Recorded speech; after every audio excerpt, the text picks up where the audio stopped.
That's cold. So why did I just do that? Oh my God, that's cold. So why did I just do that? Because lately I feel like I've been watering myself down. And that ends today. Hi, I'm Dave, and I make things wetter than they were before. The water is like literally dripping down the back of my shorts. It's so uncomfortable. The worst part of this is that I had a little bit of hair pomade in and it dripped into my eyes. Let's talk about why I just did this. I mean, legitimately, the reason that I did this was because I do feel like I've watered myself down a little bit. I don't do it on purpose. I just feel like sometimes I don't consciously think about turning up the entertainment level a little bit here, and I think that's a little bit of a problem, and let me explain why. First, let's dry up my hair. I did something this weekend that I never thought I would ever do. I watched the entire Logan Paul, Floyd Mayweather, and not just the fight, I watched the entire saga play out. This past week, Logan Paul fought Floyd Mayweather, and although there weren't any winners announced in the ring, both Logan Paul and Floyd Mayweather were clear-cut winners of this whole event. As much as I just have a really difficult time liking Logan Paul, it stems back to the controversy of the things that happened in Japan, among other things, but specifically the stuff that happened in Japan, especially for somebody who's married to a Japanese woman. I just didn't appreciate it, and I just feel like the guy is like, he's broed out to the max, and that type of personality just irritates me. It's irritated me since high school. Yeah, I've got some stigma about that. I have a struggle to want to like the guy. And I can't even say that even after what I watched this weekend that I actually like the guy, but I respect him a little bit more now. I can't believe I just said that. But why? Why do I respect him a little bit more now than I ever did before? Simply put, after the fight, when they were both doing their little moments of consolation to the other person, he came out and said that he really doesn't know what he's doing. He's not a professional boxer. He just wanted to get out there and make some entertainment. The funny thing is this guy, who's not a professional boxer, has no history other than a few simple fights. He's not trying to become the next boxing champion. He's just out there trying to make some money, doing the thing that he loves, and making a name for himself. Now, is he making the right kind of name? I don't know. But I think he's doing better now than he was before. Am I still very cautious with this guy? Could he take this newfound popularity and turn that into something really stupid? Yeah, he absolutely could. But the idea of creating entertainment for value for the people that are watching, I think that's an important thing. Now, how do I take that idea and turn that into something for me and this channel and the other channel and all the other places that I show up? I've said it so many times. The people that buy from me don't just buy because they like my stuff.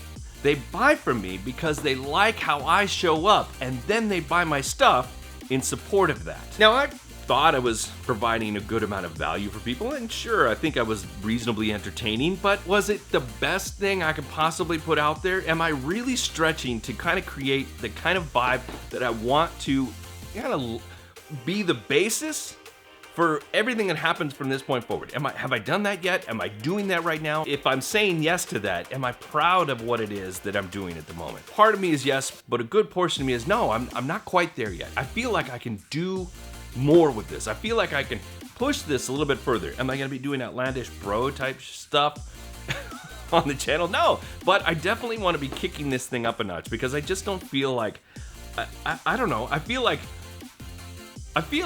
you're bored. Even though I show up with the intention of being funny and providing good value and all that other stuff, I feel like I can still be a little bit boring.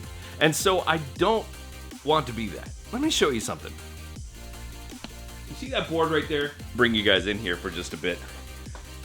It's pretty... It basically, it's got stuff that's written on here that I haven't changed in a really long time. Like, I mean, literally, this is the Etsy project when I actually did my first 3 designs. I've done more than this, I just haven't changed it.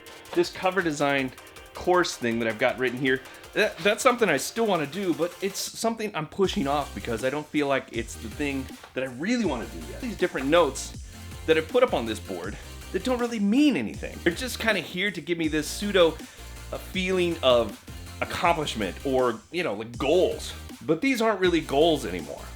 Let me show you what real goals are now. We can use one of these wet towels to help us. Goal number 1. Bring value. If I'm not gonna show up with something that actually helps you, then I'm not really doing anything. Goal number 2. It's gotta be worth your while. And I feel like in order to be worthwhile, it needs to be something that's entertaining and a little bit higher level of entertainment than what I've been producing so far. And number 3,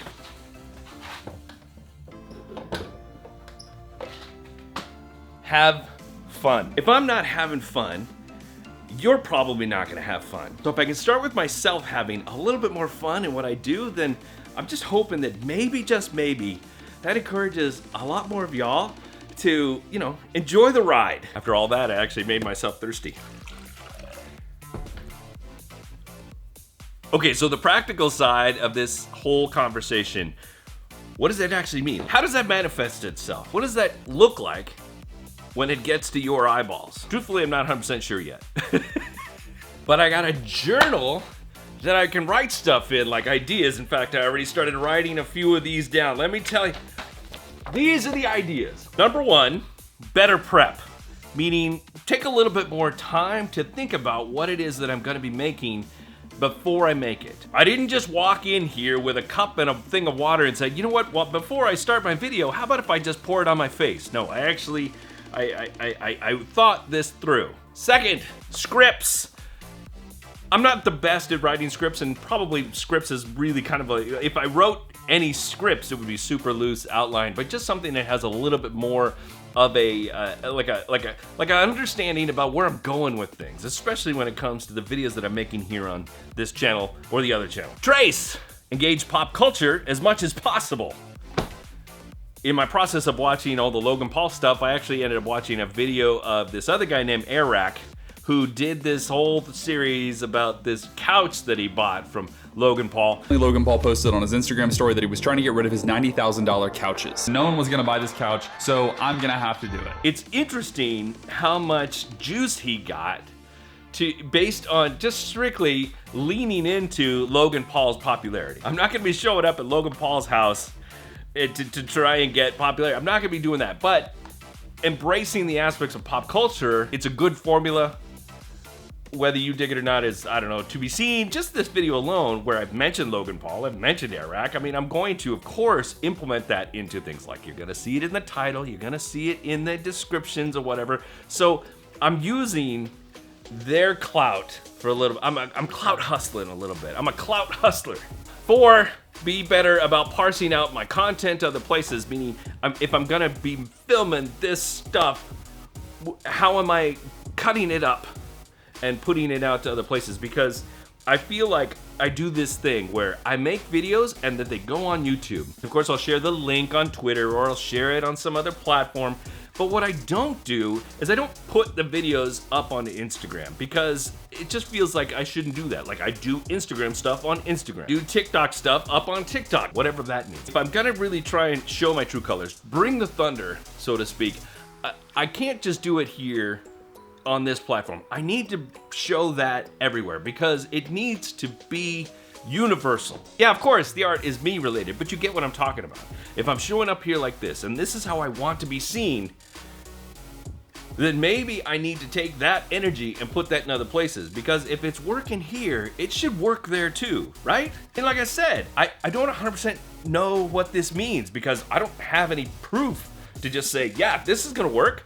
It could not. It could fail miserably. You guys could all bail from this completely, because I'm not bringing you the value that you thought I was going to bring you when you first got here. I'll tell you right now, the Etsy people are probably jumping ship like nuts. This energy level might not be ready for the Etsy fam. If you're an Etsy fam and you think that you like this energy, let me know in the comments. Or if you think that I'm just a little bit too extra, then I guess you can say a comment. Sure. Go ahead, but still hit the like button when you head down there, please. The way I see this ultimately is there's a lot of guys and women doing the kind of thing that I normally do. They teach you how to do certain things on certain platforms, teach you how to do certain things on certain software, and maybe the artist designer community isn't really looking for high entertainment value stuff. Maybe they're really just looking for information. But I tend to believe that even though we are artists, designers, creators, makers of things, that we still like to be entertained. I go to movies, I watch Netflix, I go to see concerts, all of that stuff is entertainment. So why not show up here once in a while and be entertaining to the people that probably don't get catered to in that way. At least not the way that I feel like I want to cater to that. Again, I could be totally wrong. I could be completely off base with this entire approach, but I'm willing to take the shot. Time to crank it up a notch. More water.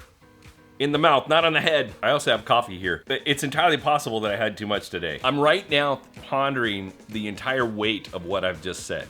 And it's stacking up to be quite the accomplishment. But I'm pledging to you right now, we're gonna up level. We're gonna up level this thing, and we're gonna make it cool, we're gonna make it fun, we're still gonna learn some stuff, and have a good time, have fun. If I ever get to a moment in these videos where I'm not doing those 3 things, call me out. I openly ask you to tell me if I ever slow down. I've got a limited amount of time on this planet, so we might as well do whatever the heck we feel is the most fun. Yeah? Yeah. I feel like I need to make a shirt and put it up on Etsy. If I do, it'll be linked in the description. On that note, I'm gonna get out of here because I've gotta go pick up my son from a birthday party, and if you hadn't noticed, I'm a little wet. I do wanna hear what you have to think about this. I'm interested to know, and I'm willing to take all the slings and arrows. So go down to the comments, let me know how you feel. While you're headed down there, hit that like button, subscribe if you haven't done so already, especially if you want to get all of this new goodness. Hit that bell because you never want to miss any of it, right? Okay, I'm out. I've been Dave. You've been very accommodating and awesome. Go make more stuff. Oh, these videos, they're for you.